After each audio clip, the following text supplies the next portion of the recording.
Local news that matters. This is WTWO News Weekend Edition.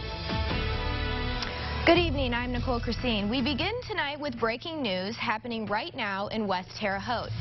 A motorcycle crash at the intersection of 7th and National has the area blocked off. We know that officers have called for a lifeline. A female is being airlifted while a male is on his way to a local hospital. We do have a crew on the scene and will update details as they become available. A man wanted for the murder of an elderly Terre Haute woman now sits in the Vigo County Jail. This is the newest picture of Kenneth Pitts Jr., the man suspected of killing Alice Anita Oswald. You'll recall that Oswald went missing last November. Days later, her house was set on fire. A couple of months after her disappearance, Oswald's body was found in her car in a Vigo County pond. The suspect was found across the country in Nevada, outside of Las Vegas. Last month, he waived extradition, and late last night, shortly before midnight, he was booked into the Vigo County Jail. According to the jail log, Pitts faces more than a dozen charges, including murder, arson, and obstruction of justice. A late-night fire in southern Vigo County caused a huge headache for officials and nearby neighbors after they discovered the blaze was a false alarm. Calls came in around 10:30 Saturday night of a possible fire on West Cantrell Drive near South State Road 63. Officials say the fire was a controlled burn and the owners had a permit to do so, but that didn't stop folks from flooding Vigo County Dispatch with calls throughout the night.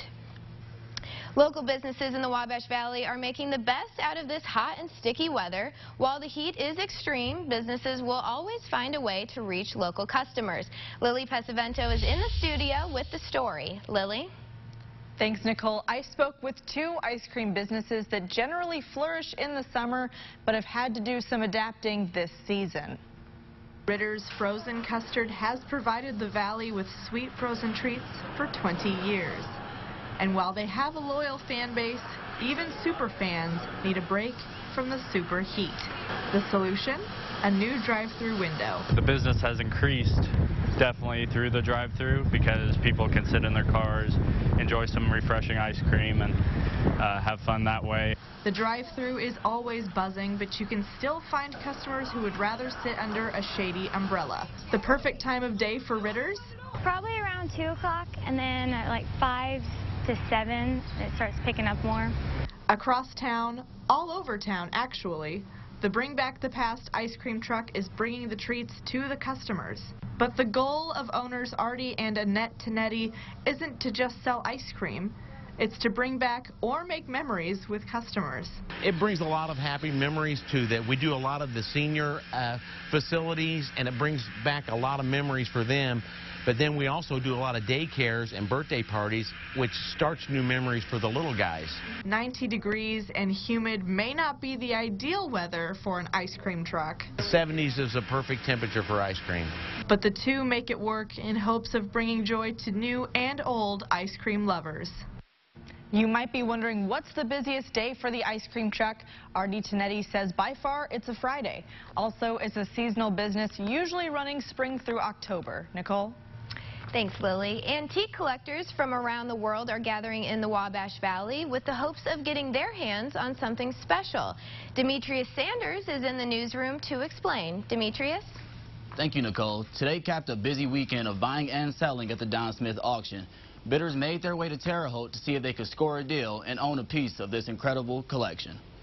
Swords, pinball machines, and furniture are just a few things that were available today. Bids could be made both in person or online. All of the items belong to the late Don Smith, who was the president of First Financial Bank and is credited with bringing auto racing to the area. He helped grow the bank from a small local bank to a national publicly traded bank. So he was very influential man in this area, and it would be great if you could have a part of his collection. The biggest day is still ahead for the auction. Next Saturday, Don Smith's automobiles and race cars will be up for grabs. There are several expected to be sold for 6 figures. Nicole? And Demetrius, you mentioned the high prices expected for the cars. What were items selling for today? It was more like a typical auction today. During the time I was there, most bids were in the $40 to $50 range. Well, thank you for sharing that, and welcome to our team. Well, it's Father's Day today, and for many dads and sons in and around the Wabash Valley, that means going for a golf game.